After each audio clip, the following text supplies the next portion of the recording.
یا بنی اسرائیل اذکروا نعمتی التی انعمت علیکم واوفوا بعہدی اوف بعہدکم وایای فارہبون۔ بنی اسرائیل، چونکہ یہ لفظ پہلی مرتبہ قرآن مجید میں آ رہا ہے تو یہاں تھوڑی سی وضاحت کرنی ہوگی۔ ابن جو عربی میں بیٹے کے لیے آتا ہے ابن، اس میں جو شروع کا حمزہ ہے یہ در حقیقت اضافی ہے، اصل لفظ جو ہے بے نون پر مشتمل ہے، اسی لیے اس کی جمع سالم آتی ہے بنون۔ قرآن مجید میں المال والبنون زینۃ الحیات الدنیا، تو یہ جو اس کی جمع سالم ہے وہ در حقیقت بنون ہے، اور پھر اس کی حالت نسبی اور حالت جری بنین ہوگا، اور جب یہ مضاف بن جائے گا تو اس کا وہ نون گر جائے گا، تو اے بنی اسرائیل، اے اسرائیل کی اولاد۔ لفظی ترجمہ ہوگا اے اسرائیل کے بیٹوں، لیکن یہ کہ مراد اولاد ہے، اس میں برسبیل تغلیب اگرچہ خطاب مردوں سے ہو رہا ہے جیسے کہ قرآن مجید میں اکثر و بیشتر ہے، لیکن یہ کہ اس میں خواتین بھی شامل ہیں۔ تو یا بنی اسرائیل، اے اسرائیل کے بیٹوں۔ اسرائیل سے مراد کیا ہے؟ اس پر اتفاق ہے، اجماع ہے، حضرت یعقوب کا یہ لقب ہے۔ البتہ یہ لفظ بنا ہے اسر اور ایل دو سے مل کر۔ ایل کا لفظ جو ہے وہ عبرانی زبان میں الہ کے لیے ہے، الہ اور ایل ویسے بھی قریب قریب ہیں، اسی لیے تمام فرشتوں کے نام جبرائیل، میکائیل، اسرائیل، یہ تمام الفاظ کے ساتھ جو ایل آتا ہے یہ در حق اسماعیل بھی، سما اور ایل، چونکہ حضرت ابراہیم علیہ السلام نے دعا کی تھی پروردگار بیٹا عطا فرما، اس اعتبار سے جب اللہ تعالیٰ نے بیٹا عطا فرمایا تو اسماعیل نام رکھا، یعنی اللہ نے سن لیا۔ جیسے ہمارے ہاں دیہات میں یہ خاص طور پر جانگلی علاقہ جو کہلاتا ہے، اللہ ڈوایا، اللہ سنیا، یعنی یہ اللہ نے جس کے بارے میں ہماری دعا سنی اور ہماری استدعا کو قبول فرمایا، تو یہ گویا کہ اسماعیل کے معنی یہ ہے۔ تو اسرائیل جو ہے اسر اور ایل سے مل کر بنا ہے۔ عبرانی اور عربی زبان کے بارے میں یہ اختلاف ہے، ایک رائے تو یہ ہے کہ ماں بیٹی کا رشتہ ہے، عربی زبان عبرانی سے نکلی ہوئی، لیکن زیادہ اکثر محققین کی رائے یہ ہے کہ یہ دونوں بہنیں ہیں، کوئی اور کامن زبان تھی، سیمیٹک لینگویج ابتدائی، جس سے کہ یہ دونوں زبانیں پھر وجود میں آئی ہیں، گویا کہ ان کے درمیان رشتہ جو ہے وہ بہنیں ہونے کا ہے، ماں اور بیٹی کا نہیں ہے، لیکن ظاہر بات ہے کہ مشابہت اور ان کے اندر جو ہے قرب جو ہے اور مناسبت وہ بہت نمایاں ہے۔ اسر کے دو ترجمے کیے ہیں، یہودی علماء تو اس پر بہت زیادہ جزم کے ساتھ قائم ہے کہ اسر سے مراد ہے بطن، یعنی رجل عظیم، جوان مرد، بہت باہمت انسان، اس لیے کہ ان کے ہاں یہ عقیدہ ہے اور بڑی تحریف جو ہوئی ہے تورات میں، اس میں ایسی ایسی باتیں بھی ہیں۔ حضرت یعقوب کی جو مدح کی گئی ہے اس میں اس حد تک مبالغہ ہے کہ حضرت یعقوب کی اللہ تعالیٰ کے ساتھ کشتی ہوئی اور اللہ کو پچھاڑ لیا حضرت یعقوب نے، تو معلوم یہ ہوا کہ یہ تو بڑے بہادر اور بہت جری انسان، اس اعتبار سے وہ بطل اور رجل کا ترجمہ کرتے ہیں اسر کا، لیکن یہ کہ صحیح ترجمہ جو ہے وہ اسر کا ہے، بندہ، عبد، اس لیے کہ عربی کا لفظ جو بنا ہے اسیر، اسیری، کوئی کسی کا غلام ہے، اسیر، اسی سے لفظ اسرہ بنا ہے، اسرہ ہے کنبہ، کنبہ بھی آپس میں جڑا ہوا ہوتا ہے، ان کے بندھن ہوتے ہیں دوستی کے، محبت کے، اخوت کے، تو اسی طریقے سے یہ اسر کا لفظ آتا ہے کسی بندھن کے لیے۔ اسیر جو ہے پچھلے زمانے میں جبکہ جیلوں کا رواج نہیں تھا، تو اگر کسی شخص کے ذمے کسی کی کوئی رقم ہوتی تھی دینی تو اس شخص کو اس کے حوالے کر دیتے تھے، وہ اس کا ذاتی قیدی ہوتا تھا، ذاتی اسیر، اس کی تحویل میں رہتا تھا، جب تک کہ اس کے اعزاء اقارب آ کر وہ رقم ادا نہ کر دیں وہ شخص اس کی تحویل میں رہتا تھا، وہ اس کا اسیر ہوتا تھا۔ اس اعتبار سے غلام کے معنی میں یہ لفظ جو ہے مستعمل ہے، تو اسرائیل کا ترجمہ ہوگا عبداللہ۔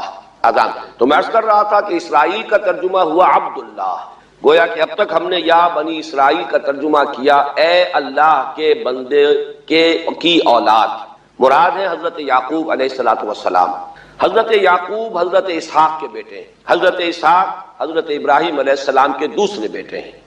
حضرت ابراہیم کو پہلا بیٹا اللہ نے عطا فرمایا اسماعیل، اسی لیے میں عرض کر چکا ہوں سما اور ایل سے مل کر بنا ہے، جو دعا کی تھی انہوں نے اس دعا کا پہلا جواب جو ملا ہے اللہ تعالیٰ کی طرف سے، اس کی مقبولیت کا جو ظہور ہوا وہ حضرت اسماعیل کی شکل میں۔ پھر یہ کہ حضرت سارہ کو بھی اللہ تعالیٰ نے اولاد دی اور حضرت اسحاق پیدا ہوئے۔ اس وقت یہ جو بشارت دی گئی ہے قرآن مجید میں متعدد مقامات پر آگے چل کر آئے گا کہ حضرت سارہ کے ہاں بھی اولاد ہونے کی جو بشارت حضرت ابراہیم علیہ السلام کو فرشتے دینے آئے تھے، اسی میں یہ بھی تھا کہ نہ صرف یہ کہ تمہیں ایک بیٹا عطا ہوگا بلکہ اس کے بعد پوتا بھی عطا ہوگا، گویا کہ ایک بہت جلیل القدر پوتا، اس اعتبار سے ایک رائے یہ ہے کہ یعقوب عقب سے بنا ہے، گویا کہ بشارت میں پہلے ہی سے شامل تھا حضرت یعقوب علیہ السلام کا ذکر بھی، کہ اسحاق کے بعد اسحاق کے ہاں ایک بہت جلیل القدر بیٹے کی ولادت ہوگی اور اس کا نام یعقوب ہوگا، یعنی اسحاق کے بعد آنے والا، بیٹے کے بعد جو پوتا آتا ہے۔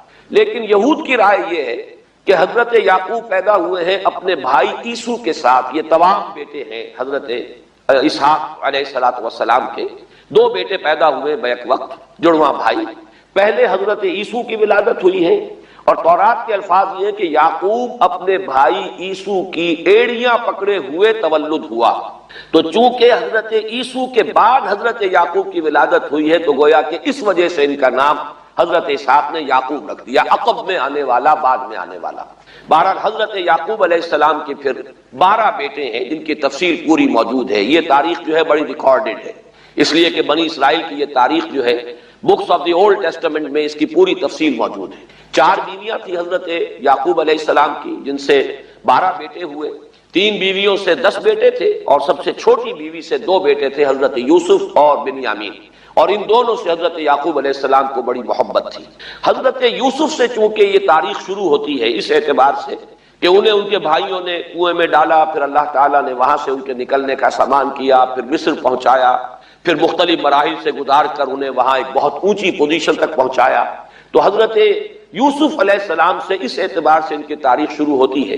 1906 قبل مسیح میں حضرت یوسف علیہ السلام کی پیدائش ہے، جہاں تک صحیح اندازہ کیا جا سکا ہے۔ یوں سمجھیے کہ آج سے تقریباً 4000 سال قبل یہ حضرت یوسف کی پیدائش ہے، اور حضرت یوسف پڑ پوتے ہیں حضرت ابراہیم کے۔ ان میں اگر آپ 200-250 سال کا اور اضافہ کریں تو آج سے کوئی 4500 سال قبل کی شخصیت بنتے ہیں حضرت ابراہیم علیہ السلام۔ حضرت یوسف کے زمانے میں پھر جیسے کہ وہ تفصیل سورہ یوسف میں آئے گی، یہ پورا خاندان آ کر کنعان میں تھے، لیکن وہاں سے آ کر مصر میں آباد ہو گئے۔ مصر میں ان کا بڑا اعزاز ہوا، اکرام ہوا۔ اس کے خاص حالات تھے کہ مصر میں اس وقت جو بادشاہت تھی وہ اصل مصر کے لوگوں کی نہیں تھی، بلکہ یہ بھی سیمیٹک لوگ تھے جو جا کر جنہوں نے عراق وغیرہ کے علاقے سے ہی جا کر انہوں نے فتح کیا تھا مصر کو، لہذا انہیں فرعون نہیں کہا گیا قرآن مجید میں، وہ فرعونہ کا خاندان نہیں ہے، بلکہ وہ تاریخ میں ہکس آف کنگز کہلاتے ہیں۔ تاریخ مصر میں وہ 15واں خاندان کہلاتا ہے وہاں کے بادشاہوں کا، 15th ڈائنیسٹی، اور یہ چونکہ لوکل نہیں تھا اس لیے ان کو فرعون نہیں کہا جائے گا، بلکہ یہ ہکس آف کنگز، چرواہے بادشاہ تھے کہ جو عرب کے ان علاقوں سے آئے تھے جزیرہ نما سے، اور وہاں سے وہ چرواہے تھے۔ ان کا تو پیشہ ظاہر بات ہے صحرا میں کیا ہوتا ہے، بھیڑیں بکریاں پالنا، لیکن انہوں نے آ کر مصر کو فتح کیا، وہاں ان کی بادشاہت ہو گئی۔ محسوس ایسا ہوتا ہے کہ ایک سیاسی پہلو موجود تھا، وہ جو بادشاہ مصر نے جس طریقے سے اعزاز کیا ہے حضرت یوسف علیہ السلام کا، پھر جو اختیار دیا، جو اقتدار دیا، جو ان کو حیثیت دی، پھر انہیں اجازت دی کہ اپنے پورے خاندان کو بلا لیں، اور پھر مصر کا بہترین جو زرخیز ترین علاقہ تھا وہ انہیں عطا کر دیا کہ یہاں آباد ہو جاؤ، جشن کا علاقہ، یا گوشن بھی کہتے ہیں، جشن بھی کہتے ہیں۔ یہ جو نائل کا ڈیلٹا ہے کہ جو جا کر آپ کو معلوم ہے کہ دریا جو ہیں جب بہت سی شاخوں میں تقسیم ہو جاتے ہیں سمندر میں گرنے سے قبل، تو وہ ڈیلٹا جو ہے زرخیز ترین علاقہ ہوتا ہے۔ آرٹیفیشل اریگیشن کے اور نظام تو تھے نہیں، جہاں دریا ہی چھوٹی چھوٹی نہروں کی شکل اختیار کر لے وہاں گویا کہ وہ فطری طور پر جو ہے بڑے وسیع رقبے کے اندر اریگیشن ہو سکتی ہے۔ تو اس ڈیلٹا کے علاقے میں بہترین علاقہ ان کو دیا گیا، وہاں آباد ہو جاؤ۔ وہاں یہ رہے ہیں گویا کہ پیرزادوں کی حیثیت۔ ابھی ان کے پاس کوئی شریعت نہیں، ابھی کوئی کتاب نہیں ملی، ابھی صرف یہ ایک خاندان ہے، حضرت ابراہیم کی نسل کا ایک خاندان ہے، اس لیے کہ حضرت ابراہیم کی نسل میں حضرت اسماعیل کی نسل ہے کہ جو عرب میں آباد ہو چکی، ان کی نسل میں پھر حضرت اسحاق کے بیٹوں میں سے بھی عیسو کی نسل وہ اور جگہ پر آباد ہو چکی۔ اس اعتبار سے یوں نہ سمجھیے کہ نسل ابراہیم صرف ان پر مشتمل ہے۔ اسی طرح بنی قطورہ تیسری جو آپ کی اہلیہ تھی، ان کی اولاد بھی، تو گویا کہ یہ بہت وسیع حلقہ ہے جو اولاد ابراہیم کا ہے۔ تو اولاد ابراہیم میں سے ایک شاخ ہے جو آ کر، یعنی حضرت یعقوب کے 12 بیٹے اور حضرت یعقوب بھی آ کر یہاں آباد ہو گئے، اور یہاں پھر یہ کچھ عرصے تک تقریباً 100-150 برس تک تو بڑے عیش میں رہے۔ یہ تقریباً یوں سمجھیے کہ 1850 قبل مسیح میں ان کا داخلہ ہوا ہے مصر کے اندر، اور وہاں پر 150 برس جو ہے انہوں نے بڑے عیش میں گزارے ہیں۔ یہ پیرزادے تھے اس لیے کہ بادشاہ معتقد ہو چکا تھا حضرت یوسف علیہ السلام کا، اگرچہ یہ تو ثابت نہیں ہوتا کہ وہ ایمان لایا ہو حضرت یوسف علیہ السلام پر، اس کا کوئی ثبوت نہیں، لیکن وہ معتقد تھا۔ اور ان کی نیکی کا، پارسائی کا، شرافت کا، ذہانت کا، صلاحیتوں کا اعتراف پوری قوم کو تھا، جس طریقے سے کہ انہوں نے اس ملک کی جو نیا ہے اس کو جس طرح پار لگایا ہے، وہ شدید ترین قحط کا جو ایک دور آیا اس میں سے، اور جتنا بہترین انتظام کیا، اس کی بنا پر ان کی صلاحیتوں کے سب معترف تھے۔ تو وہ 130 برس کی عمر میں غالباً ان کا انتقال ہوا ہے، اور 80 برس تک انہوں نے مصر پر گویا کہ جو سب سے زیادہ با اختیار شخص وہاں تھا بادشاہ کے بعد، بادشاہ اپنی جگہ پر تھا، لیکن یہ کہ جو بادشاہ کے بعد سب سے زیادہ با اختیار شخصیت تھی وہ حضرت یوسف کی تھی 80 برس تک۔ اور اس عرصے میں، اور پھر یہ 150 برس جو میں نے عرض کیا ہے کہ اس میں یہ خوب پھلے پھولے، ان کی اولاد جو ہے وہ کثرت کے ساتھ پھیلی، لیکن اس کے بعد وہاں پھر ایک انقلاب آیا۔ اس انقلاب کو آپ کہیں گے جیسے کہ مختلف ممالک میں آتا ہے، اب سنز آف دی سوائل جو اس ملک کے رہنے والے تھے، اصل آبادی قبطیوں کی، انہوں نے بغاوت کی اور ہکسوس کنگز کو نکال دیا، وہ خاندان ختم ہو گیا۔ جب وہ چلے گئے تو جو ہکسوس کنگز کے یہ گویا کہ بہت ہی منظور نظر تھے اور یہ مراعات یافتہ طبقہ تھا بنی اسرائیل کا، حضرت یعقوب کی اولاد کا، اب ان پر عتاب شروع ہوا، اب ان کا زوال آیا۔ تو یوں سمجھیے کہ تقریباً 400 برس اس کے بعد ان کے بڑی ہی شدت کے اور بڑی سخت غلامی کے، رفتہ رفتہ اس میں شدت پیدا ہوتی گئی ہے، لیکن یہ ہے کہ یہ 400 برس اس لیے کہ پھر 1300 قبل مسیح میں 550 برس بعد پھر ان کا ایکسوڈس ہوا ہے مصر سے، جب حضرت موسیٰ علیہ السلام کو اللہ تعالیٰ نے مبعوث فرمایا، پھر حضرت موسیٰ علیہ السلام ان کی نجات کا ذریعہ بنے، اور پھر مصر سے لے کر وہ انہیں نکلے ہیں، معجزانہ انداز میں ہی سمندر کو پھاڑ کر ان کے لیے اللہ نے راستہ بنایا ہے، قدم قدم پر معجزوں سے ان کی تائید کی ہے، کھانے پینے کے لیے صحرائے تیہ میں کچھ نہیں تھا تو من و سلوہ دیا ہے، پانی پینے کے لیے نہیں تھا تو ایک ضرب سے چٹان میں سے 12 چشمے جو ہے اللہ تعالیٰ نے بہا دیے کہ 12 قبیلے ہیں آپس میں لڑے نہ، کہیں پانی پینے پلانے پہ جھگڑا اور کہیں گھوڑا آگے بڑھانے پہ جھگڑا، قبائلی زندگی میں یہ بڑا سینسیٹیو ایشو ہوتا ہے، لہذا قد علم کل اناس مشربہم، ہر قبیلے کے لیے ایک گھاٹ معین ہو گیا، تمہارا چشمہ یہ ہے، تمہارا چشمہ یہ ہے، ایک ضرب سے 12 چشمے پھوٹ گئے۔ پھر انہیں وہاں کوہ طور کے قریب پڑاؤ ڈال کر ان کو وہاں چھوڑ کر حضرت موسیٰ علیہ السلام جو ہے اللہ تعالیٰ کی طلبی پر کوہ طور پر گئے ہیں، وہاں تورات عطا ہوئی۔ تو تورات کے عطا کیے جانے کے بعد اب سمجھیے کہ اب ان کی حیثیت ایک امت کی بن گئی، کتاب پر امت کی تشکیل ہوئی۔ یہ امت مسلمہ قرآن مجید کی بنیاد پر امت ہے، جب یہ کتاب دی گئی ہے اس کی بنیاد پر ایک شریعت دی گئی ہے، کتاب دی گئی ہے، کتاب ہدایت ہے، تو اس نے امت کی شکل اختیار کی۔ یہی وجہ ہے کہ لفظ امت جو ہے قرآن مجید میں صرف مکی صورتوں کے اندر، مدنی صورتوں میں استعمال ہوا ہے۔ کنتم خیر امت اخرجت للناس سورہ آل عمران میں، کذالک جعلناکم امۃ وسطا لتکونوا شہداء علی الناس ویکون الرسول علیکم شہیدا، یہ سورہ بقرہ میں آگے چل کر آ جائے گا۔ تو اصل میں جیسے تشکیل امت جو ہوئی ہے وہ در حقیقت مدنی دور میں آ کر ہوئی ہے، جبکہ شریعت عطا کی جا رہی ہے۔ اسی طریقے سے یہ ایک خاندان تھا، حضرت ابراہیم کی نسل کی ایک شاخ، اس نے امت کی حیثیت اختیار کی ہے، جبکہ صحرائے تیہ میں جب ان کا قیام تھا اور اس صحرائے سینا میں، اور وہاں پر پھر حضرت موسیٰ علیہ السلام کو تورات دی گئی اور شریعت دی گئی، تب سے یہ امت ہے، اور یہ ہے 1300 قبل مسیح۔ 610 عیسوی میں، اب سمجھیے 1300 وہ جمع کیجئے، 610 یہ جمع کیجئے، 1910 برس بعد پھر حضور صلی اللہ علیہ وسلم پر قرآن مجید کی وحی کا آغاز ہوا، اور 622 میں حضور نے ہجرت فرمائی، اور اس کے بھی کوئی 2 سال یا 1 سال کے بعد جو ہے یہ آیات نازل ہو رہی ہیں جو ہم اس وقت پڑھ رہے ہیں۔ تو یہ سارا جو ہے تاریخی پس منظر ذہن میں رکھیے کہ یہ تقریباً 2000 برس کی تاریخ جو ہے ان کی بحیثیت امت، ویسے تو ان کی تاریخ اگر شروع کریں گے بنی اسرائیل تو حضرت یعقوب سے شروع ہونی چاہیے، اور وہ اس سے زیادہ ہو جائے گی طویل، لیکن در حقیقت امت کی حیثیت سے ان کی تاریخ 2000 برس کی شمار ہوگی کہ 1300 قبل مسیح میں جب ہجرت کی ہے حضرت موسیٰ علیہ السلام نے اپنی قوم کو لے کر مصر سے، اور جب صحرائے سینا میں آئے ہیں، سینائی پیننسولا میں، اور پھر کتاب ملی ہے، تورات عطا کی گئی، شریعت عطا کی گئی، تب سے اس کا امت کی حیثیت سے آغاز ہوا۔ ایک بات اور نوٹ کر لیجئے، ان کو امت مسلمہ کیوں نہیں کہا گیا؟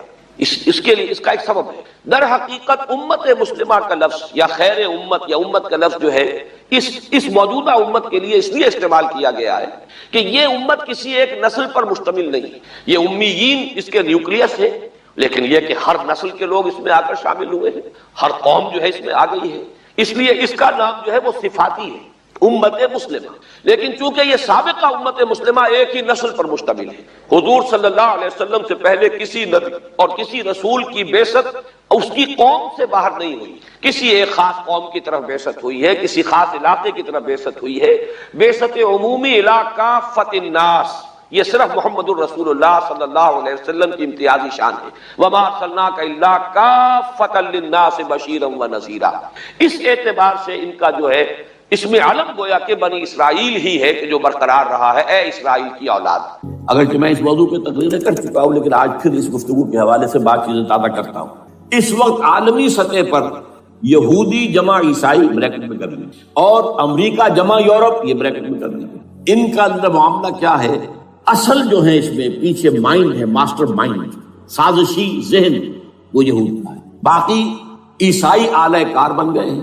جو 100% آلہ کار ہے یہود کا وہ پروٹیسٹنٹس ہیں۔ پروٹیسٹنٹزم یہود ہی نے پیدا کرایا تھا، یہود ہی نے یورپ کے اندر سود کا رواج شروع کروایا، ورنہ سود حرام تھا وہاں پر بھی، یوزری بھی اور کمرشل انٹرسٹ بھی، دونوں حرام تھے، یہ یہودیوں نے کروایا۔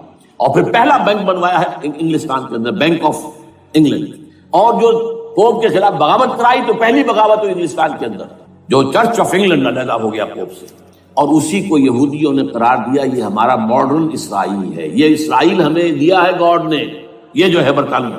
اس کے کچھ عرصے کے بعد یہی جو ہے ایکسوڈس ہوا ہے اور وہ امریکہ میں جا کے آباد ہوئے، لہذا امریکہ کو بھی جیوز نے کہا ہے دس از اندر اسرائیل، یہ ہے ہمارے اصل اسرائیل، ماڈرن اسرائیل یہ ہے۔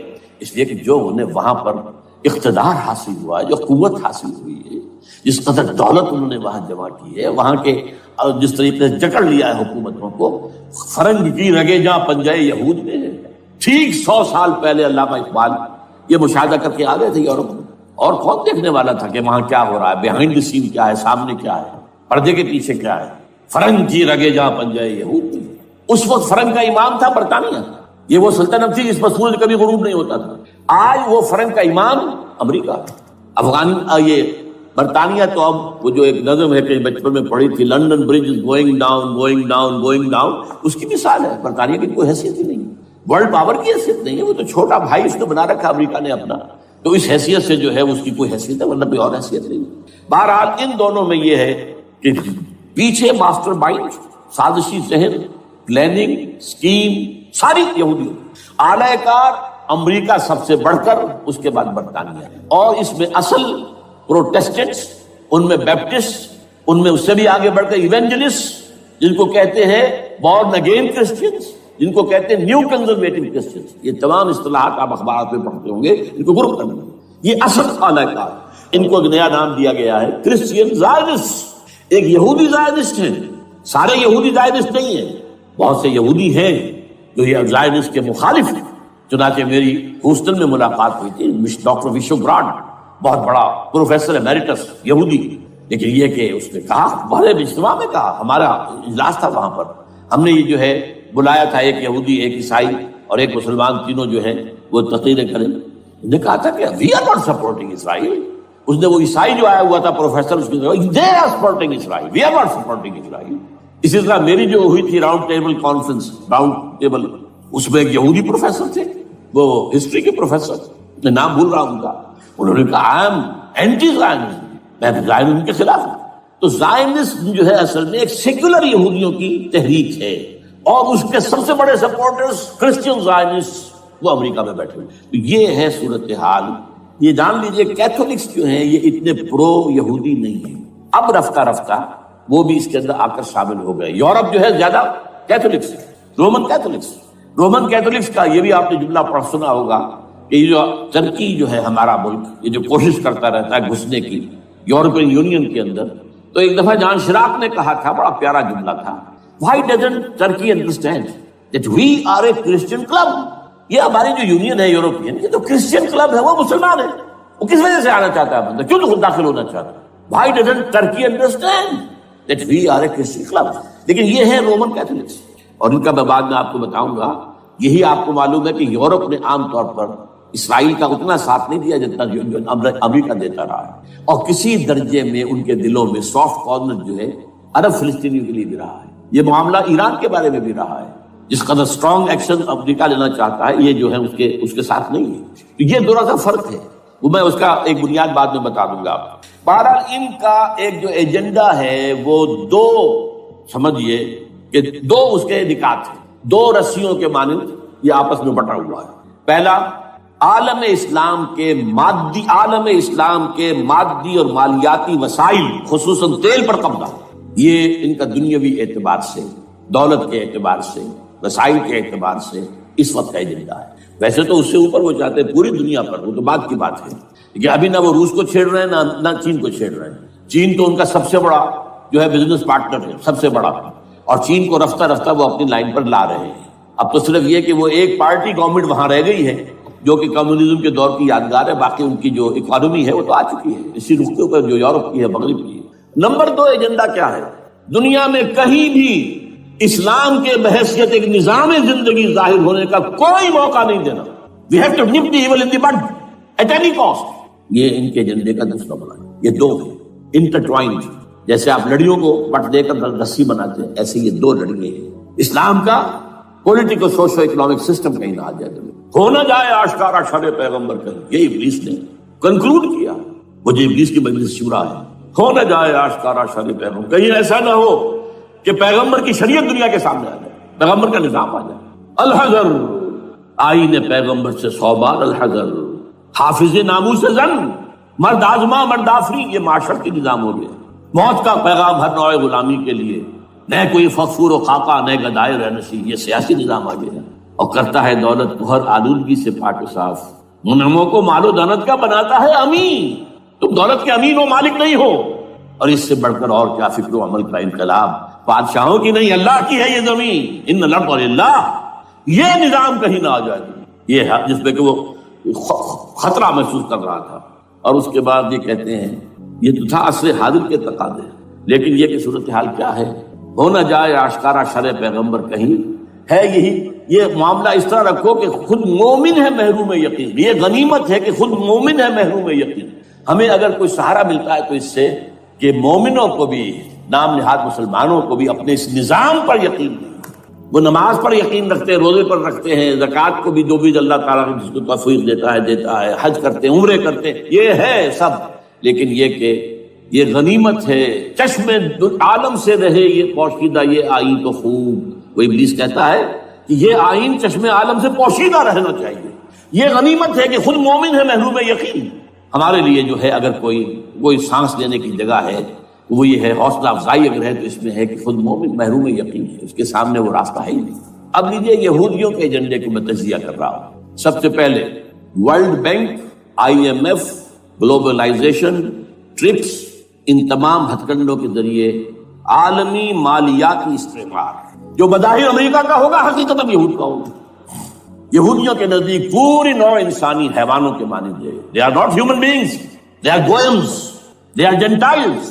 یہ انسانی شکل میں حیوان ہیں، اور جیسے حیوانوں کو ایکسپلائٹ کرنا، استعمال کرنا انسانوں کا حق ہے. گھوڑے کو آپ باندھتے رہے ہیں نا ٹانگے کے آگے، اور بیلوں سے آپ ہل جتواتے رہے ہیں، تو جیسے یہ حق ہے ایسے ہمارا حق ہے پوری دنیا کے جو ہے وسائل ان کو کھینچے. ہاں جیسے گھوڑے اور بیل کو بھی کچھ نہ کچھ دانا تو ڈالنا پڑتا ہے، چارہ تو دینا پڑتا ہے، تو ان کو بھی کچھ دو. یہ پوری نوع انسانی ورکرز بن کر رہ جائے، حیوان بن جائیں، بالکل شہوت کے غلام بنا دو انہیں، اخلاقی اقدار کا بیڑا غرق کر دو، خاندانی نظام کو تہوبالا کر دو. یہ باقاعدہ جو protocols of the elders of the Zion تھے ان سب میں موجود ہے لکھا ہوا، جو 1897 میں انہوں نے پاس کیا اپنا پروگرام. بیسل میں سوئٹزرلینڈ کا ایک شہر ہے. Protocols of the elders of the Zion. ان کو حیوان بنا دو، بس حیوانوں سے کام لیتے رہو. ہاں ان کی کمائی کا کچھ حصہ ان کے لیے چھوڑ دو، وہ بھی زندہ رہیں، وہ بھی آخر کام کیسے کریں گے. اور اصل جو ہے ملائی کھینچ دو اپنے اس نظام کے ذریعے سے. World Bank, IMF، stock exchange, TRIPS, globalisation, اس کے ذریعے سے عالمی مالیاتی استعمار. نمبر 2 ایک ہے ان کا ایجنڈا، یہ تو عالمی ہے. دوسرا ایجنڈا کیا ہے؟ وہ لوکل ہے. وہ کیا ہے؟ گریٹر اسرائیل کا قیام، جس میں مصر کا سارا زرخیز علاقہ شامل ہوگا، جو ڈیلٹا کا علاقہ کہلاتا ہے، جہاں کے اس وقت کے بادشاہ نے، حضرت یوسف علیہ السلام کے زمانے کے بادشاہ نے، وہ فرعونہ کے خاندان میں سے نہیں تھا، وہ عرب تھا. عربوں ہی سے کسی وقت کوئی قوم آئی تھی جو کہ مصر پر قابض ہو گئی تھی. اس نے حضرت یوسف کے خاندان کو لا کے وہاں آباد کیا. بہترین جشن کا علاقہ کہلاتا ہے، بہترین. وہ کہتے ہیں ہمارا ہے، ہم رہے وہاں پر کئی 100 برس تک رہے. عراق ہمارا ہے، وہاں ہمیں قید میں رکھا گیا، نیبوکڈنیزر دے گیا تھا۔ عرب کا شمالی حصہ جو ہمارا ہے، وہاں خیبر میں یہودی قلعے تھے، اور وہاں مدینے کے اندر جو ہے 3 قبیلے یہودی تھے جنہیں محمد نے صلی اللہ علیہ وسلم نے وہاں سے نکال پار کیا تھا۔ یہ جارڈن وارڈن، یہ ترکی کا بھی کچھ حصہ ہمارا ہے، باقی پورا لبنان اور پورا فلسطین، یہ سب اس کے اوپر بنے گا ایک greater Israel. This is there local agency, اور اس کے لیے ضروری ہے ایک بہت بڑی جنگ، ایسے آسانی سے نہیں ہو جائے گا۔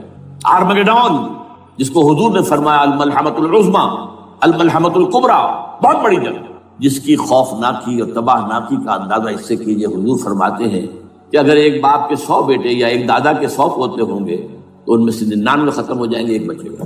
اور ایک جگہ فرماتے ہیں اتنی اموات ہوں گی، اتنی لاشیں ہوں گی کہ ایک نفاست پسند پرندہ جو ہے، جو گندگی پہ نہیں اترنا چاہتا، ایک تو ہے یہ کوے، چیلیں، گدھ، وہ تو گندگی ہی کی تلاش میں ہے مردار کھانے کے لیے، وہ تو لاشوں کو نوچ رہے ہوں گے۔ وہ پرندہ جو ہے نفاست پسند پرندہ، وہ نہیں اتر سکے گا، اڑتا اڑتا چلا جائے گا، لیکن لاشوں کا سلسلہ ختم نہیں ہوگا، یہاں تک کہ تھک ہار کر لاشوں پر گر جائے گا۔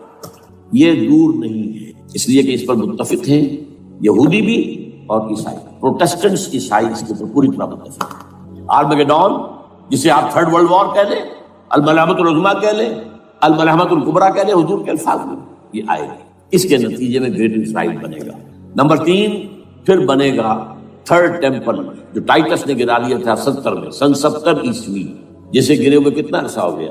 2008، اندازہ کر لیجیے 1800 کتنے برس ہو چکے۔ وہ دوبارہ بنائیں گے 3rd ٹیمپل، اور اس کے لیے مسجد اقصیٰ کو گرائیں گے، اور ڈوم آف دی راک، قبۃ الصخرہ، وہاں لا کر پھر اس میں کنگ ڈیونز تھرون لا کے رکھا جائے گا۔ یہ بھی میرے علم میں پہلی مرتبہ اسی ٹرمپٹ کی اشارے سے آیا۔ وہ کیا ہے؟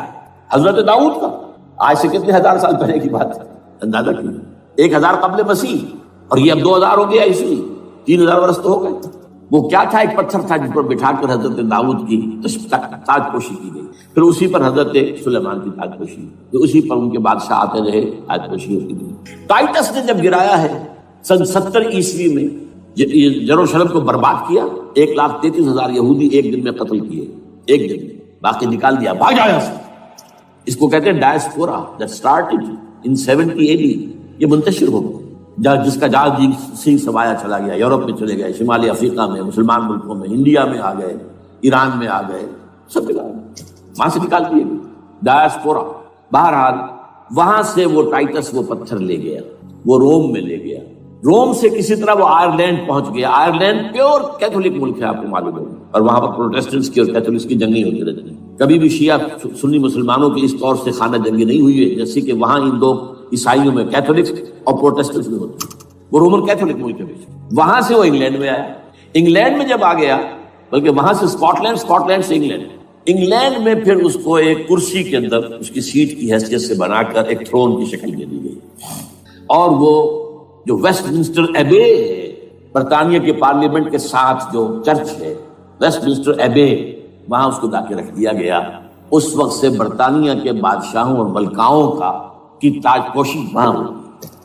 تو ایک یہ ہے کہ پھر اس کو لا کر وہاں رکھیں گے۔ اب یہاں سے اختلاف ہے، یہ نوٹ کر، یہاں تک عیسائیوں کا یہودیوں کا ایجنڈا ایک، یہاں اختلاف ہے۔ یہودیوں کے نزدیک ان کا مسیح آئے گا اور وہ وہاں بیٹھ کر پوری دنیا پر راج کرے گا۔ وہ مسیح جس کی خبر دی گئی تھی شروع کی کتابوں میں، جو تورات کی اب ابتدائی کتابیں ہیں، وہ تو حضرت مسیح کی شکل میں آ گئے۔ دی پروفیسی واز فلفلڈ۔ یہودیوں نے نہیں مانا، انہیں تو قرار دیا جادوگر ہے، کافر ہے، مرتد ہے، ولد الزنا ہے، اور اپنے بس پڑھ کے سولی پر چڑھا دیا۔ وہ دوسری بات ہے، اللہ نے کیا کیا، وہ ایک علیحدہ مسئلہ ہے۔ چنانچہ یہ کہ دی سچویشن از ویکنٹ، وہ مسیحا کی جگہ ابھی باقی ہے ان کی، and they are waiting for ہم۔ تو وہ آئے گا اور وہ یہاں اس تخت داؤد پر بیٹھ کر پوری دنیا پر ہوگا۔ عیسائیوں کا کہنا کیا ہے کہ در حقیقت حضرت مسیح نازل ہوں گے، سیکنڈ کمنگ آف جیسس، جس کو ہم بھی مانتے ہیں۔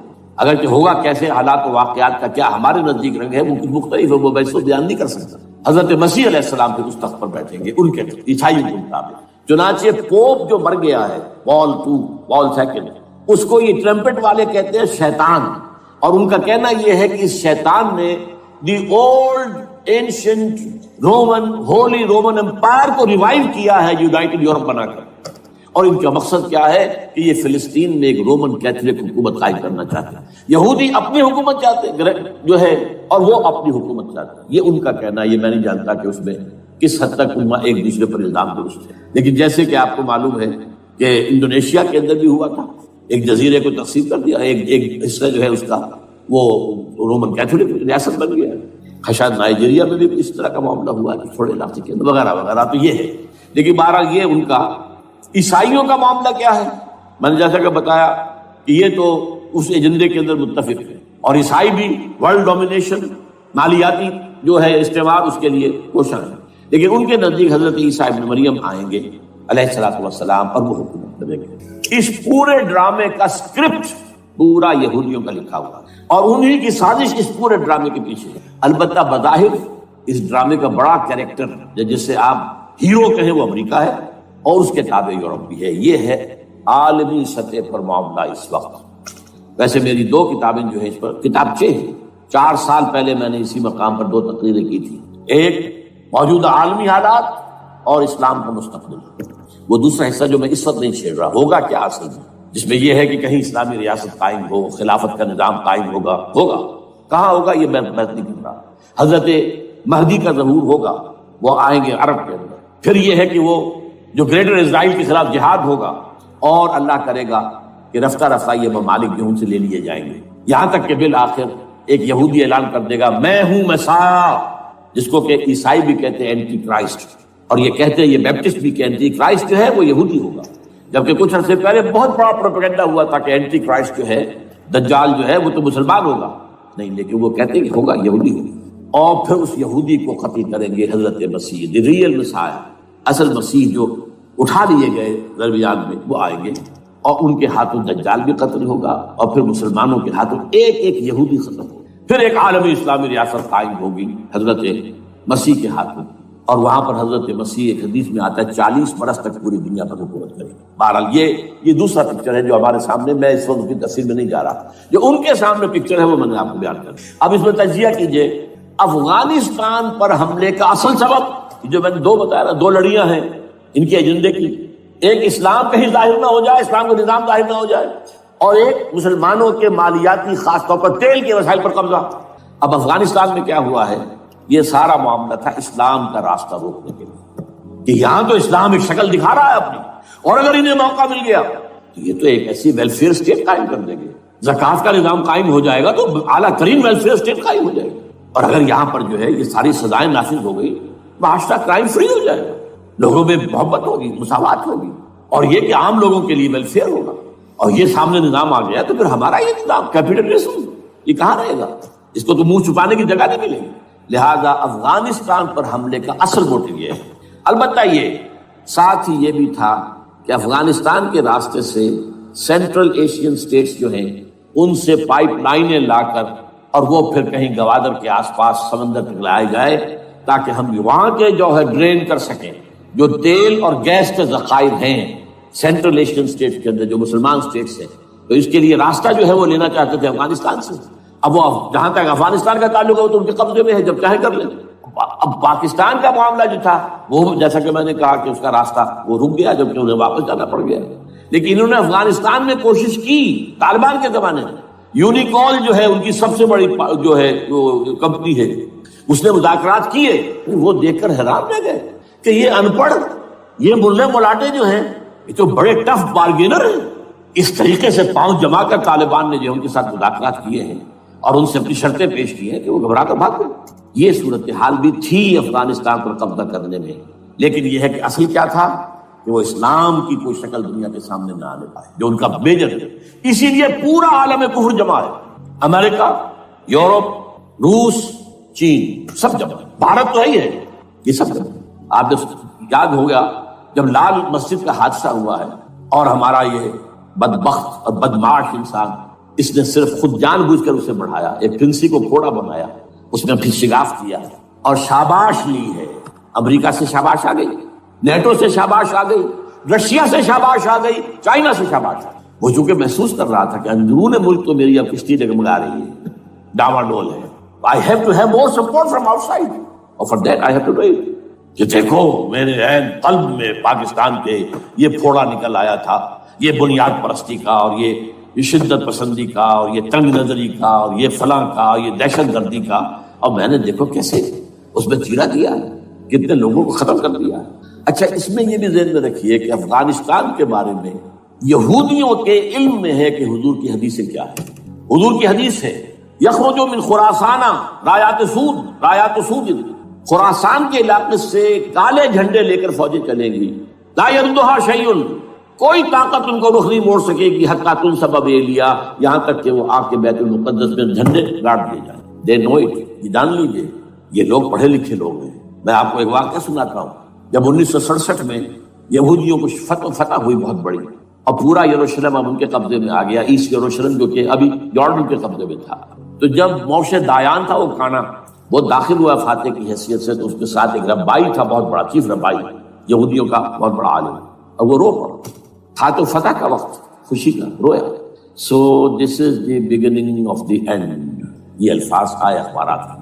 گویا کہ اب یہ آخری ڈرامہ جو ہے شروع ہو گیا ہے. وہ آخری ڈرامہ انہیں معلوم ہے ان کی تباہی پر ختم ہونا ہے. اس میں حضرت مسیح کے نزول کے بعد یہ ٹرمپٹ والا بھی لکھتا ہے کہ 80% یہودی قتل ہو جائے گا، اور میں سمجھتا ہوں کہ 20% اگر صحیح ہے اس کی بات تو وہ ہوں گے جو اب حضرت مسیح پر ایمان لے آئیں گے. باقی 80% اپنے اس کفر پر اڑے رہیں گے اور قتل ہو جائیں گے. اسی طرح حضور کی ایک حدیث ہے کہ جب یہودیوں کا قتل عام ہو رہا ہو، اگر مسلمان قتل کریں گے تو اگر کسی درخت کے پیچھے یہودی چھپا ہوگا تو درخت پکارے گا، اے مسلمان، یا عبداللہ آؤ ادھر، یہ میرے پیچھے یہودی چھپا ہوا، قتل کرو اسے. کسی پتھر کے پیچھے چھپے گا تو پتھر بولے گا، سوائے ایک درخت غرقد کے، غرقد یہودیوں کا درخت ہے، وہ پناہ دے گا. اور آج اسرائیل میں سب سے بڑی پلانٹیشن غرقد کی ہے، ڈینوئٹ. اسی لیے افغانستان، خراسان، یہ افغانستان کا ہارٹ ہے افغانستان. اور یہ بھی جان لیجئے ہمارا جو مالاکنڈ سے اوپر کا علاقہ ہے یہ بھی خراسان کا حصہ، اولڈ خراسان، جیسے گریٹر خراسان کہا جاتا ہے ہسٹری میں.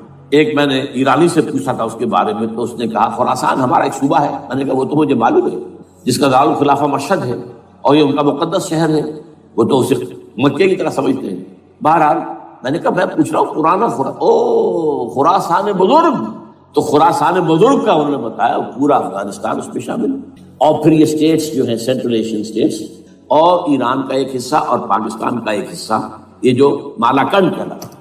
اور یہ بڑی معنی خیز بات ہے کہ وہی مالاکنڈ سے تحریک چلی ہے جو اصل تحریک ہے طالبان پاکستان، وہ سوات سے چلی. بہرحال اس وجہ سے، اس پہلو سے یہ جو ہے افغانستان پر حملے کا سب سے بڑا سبب وہ تھا. دوسرا جو تھا وہ یہ کہ ان کو جو پائپ لائن لے کے آنی تھی اس کے لیے، لیکن وہ ظاہر بات ہے کہ اس میں جو ہے جو طالبان نے وہ ان کی چکمے میں نہیں آئے. اس پر ایک کتاب ہے کہ جو انگریزی میں ہے عابد اللہ جان کی، Afghanistan the genesis of the last crusade. Afghanistan سے آخری صلیبی جنگ کا سلسلہ شروع ہو رہا ہے. بہت جو ہے چشم کشا ہے، معلومات افزا ہے، انگریزی میں ہے. اچھا عراق میں معاملہ برعکس تھا. عراق میں تیل کا معاملہ بھی تھا تو صرف امریکہ کا تھا. جو یورپ ہے وہ زیادہ تر کیسپین کے ایریا کے تیل کی طرف نگاہیں رکھتا ہے. یہ جو ہے یہ اصل میں سارا جو ہے یہ امریکہ کا معاملہ. اور دوسری طرف یہ کہ یہاں کو مذہبی سلسلہ نہیں تھا، حالانکہ تھا، وہ یہودیوں کا تھا. وہ کیا تھا؟ Extension, first step towards the establishment of Greater Israel. یہ بات اچھی طرح سمجھ. یہاں پہ تیل کا معاملہ بھی میں نے کہا تھا نا، دو لڑیاں ہیں جو چل رہی ہیں. تیل کا معاملہ یہاں خاص طور پر عراق کے اندر زیادہ ہے، افغانستان میں بہت کم. لیکن یہ کہ یہاں پر بھی جو اصل ہے بیہائنڈ دی سین، جو اصل چیز کیا ہے کہ گریٹر اسرائیل کے قیام کی طرف پہلا قدم. میں یاد دلاتا ہوں آپ کو کہ فرسٹ گلف وار ہوئی تھی جس میں عراق کا بھرکس نکال دیا گیا تھا. اس کے اختتام پر کہا تھا شوارز کرافٹ، جو ان کا کمانڈر ان چیف تھا الائڈ فورسز کا، اس نے صاف کہا تھا، مجھے آج تک ایک لفظ یاد ہے، we fought this war for the protection of Israel. اور اب جو ابھی ہوا معاملہ، جب صدام گرا ہے، اس کا مجسمہ بھی گرا ہے، تو اس کے بعد وہ شخص، وہ بدبخت، وہ خبیث جو ابھی پڑا ہوا کومے میں، شیرون نے کہا تھا ان قریب عراق پر ہماری حکومت ہوگی. اور اس سے پہلے تو ہم صرف عراق میں سے یوفریٹس تک کا علاقہ مانگتے تھے، دریائے فرات تک کا. اب ہمارا مطالبہ یہ ہے کہ ہم تو در حقیقت دجلہ تک جائیں گے، دجلہ، تاکہ پورا کا پورا جو فرٹائل دو آبا ہے دجلہ اور فرات کے درمیان کا بہترین علاقہ، وہ سارا ہمارے پاس. اس سے آپ اندازہ کر لیجیے کہ یہ دونوں چیزیں جو ہیں دونوں جگہ موجود ہیں. وہاں مذہبی زیادہ ہے افغانستان کا، لہذا یہاں بہت بڑی جو ہے کولیشن بن گئی. عراق میں تو وہ کولیشن نہیں بن سکتی. یورپ بھی ساتھ نہیں آیا، امریکہ had to go it alone, اسے کرنا پڑا. زیادہ سے زیادہ کوئی ٹوکن آسٹریلیا کا کوئی ٹوکن معاملہ جو ہے وہ برطانیہ کا کچھ شاید ٹوکن ٹائپ جو ہے وہی یہ کامن ویلتھ پرانی جو ہے چلی آ رہی ہے، اس میں شاید کینیڈا کا، باقی تو کوئی یہ جو آل ورلڈ کولیشن بنی تھی وہ افغانستان کے خلاف کیوں ہے؟ یہاں سے اسلام کی ریسرجنس کا اندیشہ ہے۔ یخرج من خراسان رایات سود لا يردها شیء حتی تنصب ایلیا۔ حضور کے زمانے میں ایلیا جو ہے وہ کن کے قبضے میں تھا؟ عیسائی میں۔ اس کے بعد ہمارے قبضے میں آیا، لیکن پھر کروسیڈرز نے ہم سے لے لیا تھا، اور 88 برس وہ عیسائیوں کے پاس رہے، 1099 عیسوی سے لے کر 1187 تک۔ اب پھر یہود کا قبضہ ہے، پہلے عیسائیوں کا تھا، اب یہود کا۔ اب ان سے لینا واپس، پہلی مرتبہ بھی عرب نہیں لے سکے تھے، کھونے والے عرب تھے، واپس لینے والا کرد تھا صلاح الدین ایوبی رحمۃ اللہ۔ اب بھی کھونے والے عرب ہیں، مصر اور شام اور اردن تینوں کا مقابلہ کیا اس نے، اسرائیل نے، اور قبضہ کیا پورے ویسٹ بینک پر، گولان ہائٹس پر، سینائی پیننسولا پر، اور یہ کھو دیا ہم نے اپنے ہاتھ سے۔ اور اب بھی عربوں میں تو کوئی دم نہیں ہے، کوئی جان نہیں ہے، ان کو عیاشیوں نے، دولت مندی نے بالکل تباہ و برباد کھوکھلا کر کے رکھ دیا۔ بہرحال یہ جو چیزیں میں نے آپ کو بتائی ہیں، یہ تو وہ پلانز ہیں جو سب شیاطین جن و انس کے پروگرام ہیں۔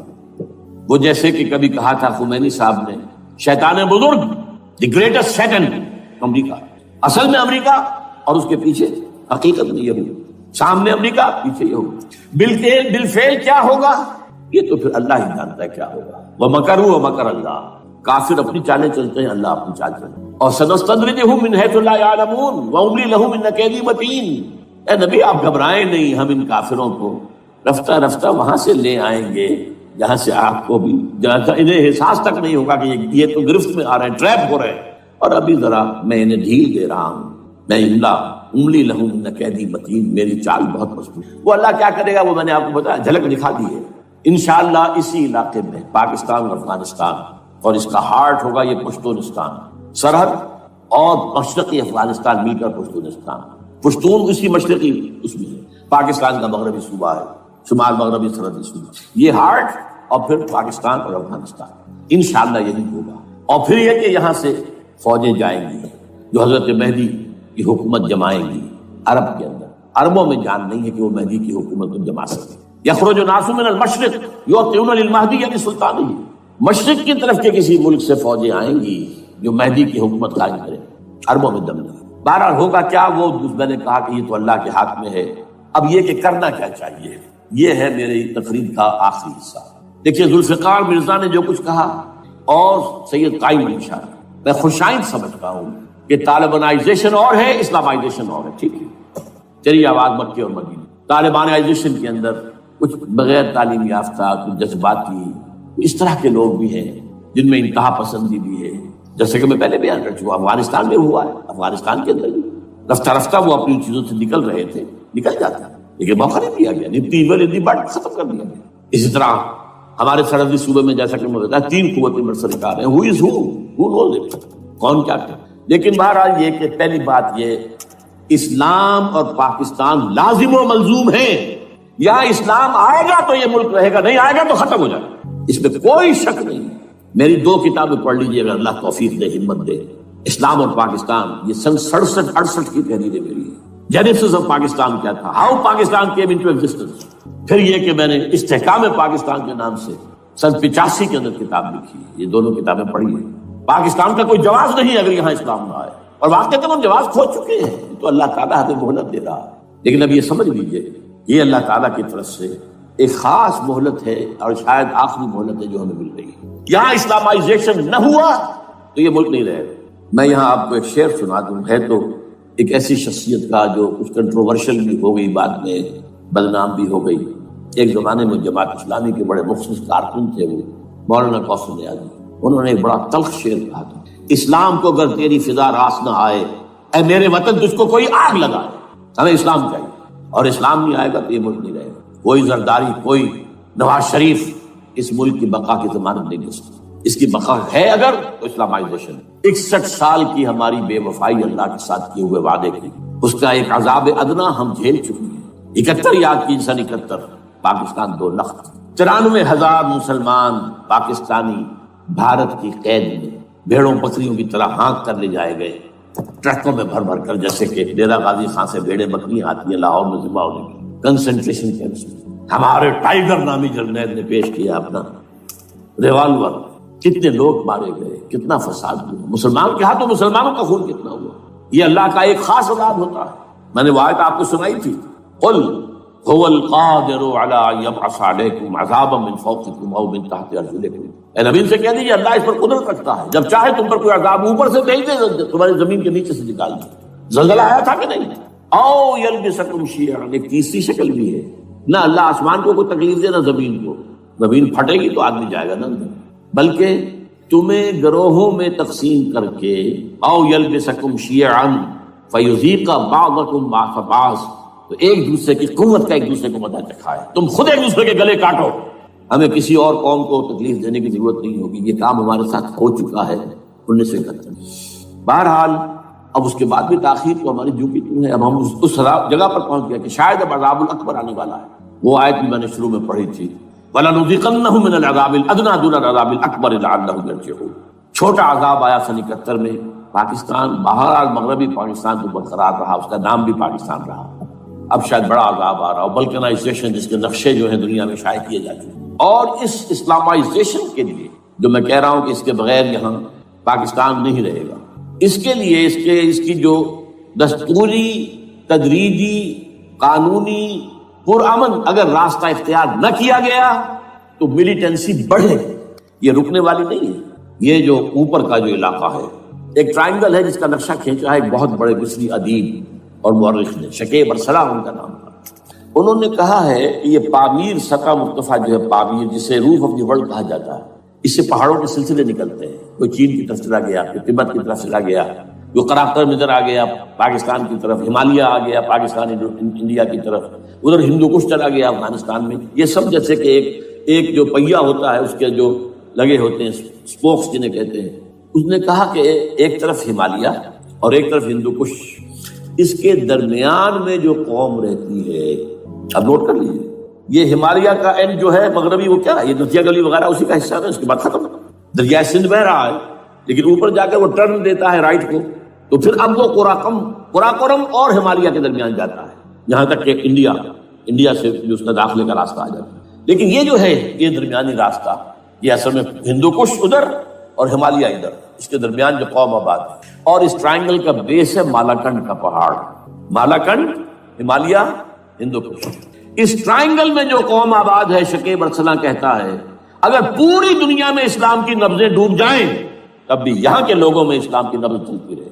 یہ وہ علاقہ جہاں سے پاکستان کے طالبان داغا، جہاں سے پرامن تحریک چلی تھی، اس کا راستہ روک دیا گیا، اب وہ شدت پسندی پر آ گئے، اور یہ شدت پسندی بڑھے گی اگر آپ نے تشدد سے روکا، اگر امریکہ کے چمچے بنے رہے، اگر امریکی ایجنڈے ہی کو پورا کرتے رہے اور اپنے لوگوں کو مارتے رہے، تو جواب میں گریک چراغ حقیقت قبول کیا تم نے تو موجے دودھ سے صد آفتاب ابھریں گے۔ یہ اب جو آ رہے ہیں، کہاں سے آ رہے ہیں آپ کے یہ خودکش حملہ آور؟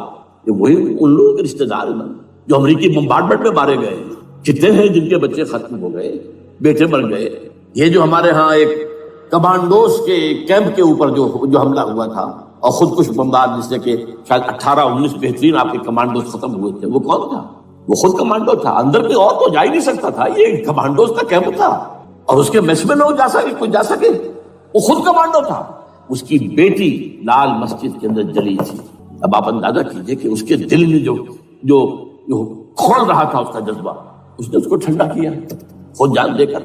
تو جان دی ادھر باجوڑ میں حملہ ہوا تھا، ادھر جو ہماری ملٹری پریڈ کے اوپر حملہ ہو گیا۔ تو یہ بات رکے گی نہیں، اور یہ ظاہر بات ہے کہ اب شمال سے لے کر نیچے تک کی بات ہے، وہاں پر بھی میں نے شروع بھی کہا تھا یہ خطرہ حقیقی ہے، غیر حقیقی نہیں ہے، وہمی اور خیالی نہیں ہے۔ اس لیے کہ اب جو اس علاقے سے جا رہے ہیں ہجرت کر کے کراچی، وہی ان کی جگہ ہے، وہیں پر ان کے رشتے دار ہیں، محسود ہیں، وزیر فلاں ہے، یہ ہے وہ ہے، وہاں وہ جا رہے ہیں۔ اور وہاں پر بھی ظاہر بات ہے کہ جو کچھ ہو رہا ہے افغانستان میں اور جو کچھ ہو رہا ہے شمال سرحدی صوبے میں، اس کا ایک تسلسل ہوگا۔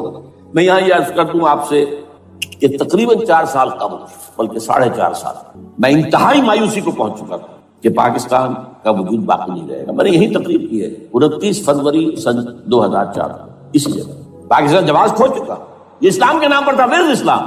جو اسلام یہاں وہ تو بھارت میں بھی ہے، وہ تو امریکہ میں بھی ہے، وہ کہاں ہے اسلام کا سیاسی نظام، اسلام کا تعزیراتی نظام، اسلام کا کرمنل لا، اسلام کا سول لا، اسلام کے فیملی لاز کہاں بنائے تھے اس شخص نے جو فیلڈ مارشل بنا تھا، خود ساختہ، جو اس نے قوانین بنائے تھے؟ تمام علماء نے کہا تھا، تمام مکتبہ فکر کہ غلط ہے، تحریک کوئی نہیں اٹھائی، یہ ان کی غلطی تھی، کوتاہی تھی، جمہوریت کی تحریک میں شامل ہو گئے، اس پر کوئی تحریک نہیں چلائی۔ بہرحال وہ نظام کہاں ہے؟ وہ نظام کا قائم نہیں کیا۔ اس حوالے سے یہ اپنا جواز کھو چکا۔ There's no raison d'être جسے کہتے ہیں فرینچ کے اندر، raison d'être کسی چیز کی ریزن، ریشنل آف ایگزسٹنس۔ اس کے بعد یہ ہے کہ پچھلے سال سے کچھ مایوسی میں کمی ہوئی۔ Number 1، chief justice of Pakistan Iftikhar Muhammad Chaudhry کے اندر ہمت اللہ نے دی، وہ کھڑا ہو گیا۔ جرنیلوں کے جم گھٹے کے اندر ایک سویلین آدمی جو ہے جس درجے کا مرعوب ہو سکتا ہے آپ اس کا اندازہ کریں۔ اور اس کے بعد اسپونٹینیس موومنٹ کو کلا، انہومی شے، سوچ نہیں سکتے ہم۔ یہ موومنٹ جو ہے یہ کوئی اسٹریٹ ارچنز کی چلائی ہوئی نہیں ہے، یہ ہمارے ہاں کے گاموں ماجوں کی نہیں ہے، بلکہ یہ تو پڑھے لکھے لوگ، وکیل، کالے کوٹ، کالی ٹائیاں، پینٹ، یہ جو سختیاں جھیلی ہیں، ابھی تک تو تحریک چل رہی ہے۔ اگر سے ظاہر بات ہے وقت گزرنے کے ساتھ ساتھ اس کی وہ تیزی اور تندی میں تو کمی آئی اور حکومت کو موقع ملا ان کے اندر کوئی رفت پیدا کرنے کا نہیں۔ لیکن بہرحال ان دونوں چیزوں سے میری مایوسی میں قدرے کمی۔ اب دوسری بات وہ تھی 18 فروری کے الیکشن کا پرامن طور پر منعقد ہوئی۔ میں یہ سمجھتا تھا کہ جو اس کے اندر دخل اندازی ہے، ریگنگ ہوئے، کیسے ممکن ہے پاکستان میں الیکشن ہو اور ریگنگ نہ ہو؟ پھر تحریک چلے ہی چلے، کیونکہ تحریک تو چل رہی ہے پہلے سے، صرف اس کے اوپر تیل اور ڈالنا ہے نا، اور پھر بدامنی ہوئی ہو، اور پھر دونوں طرف گدھ بیٹھے ہوئے ہیں، the NATO forces in the west, Indian forces on the east, they will march into Pakistan، اور پاکستان کے ایٹمی دانت توڑ کر Pakistan will be put at the mercy of India، Bharat. Now do whatever you like۔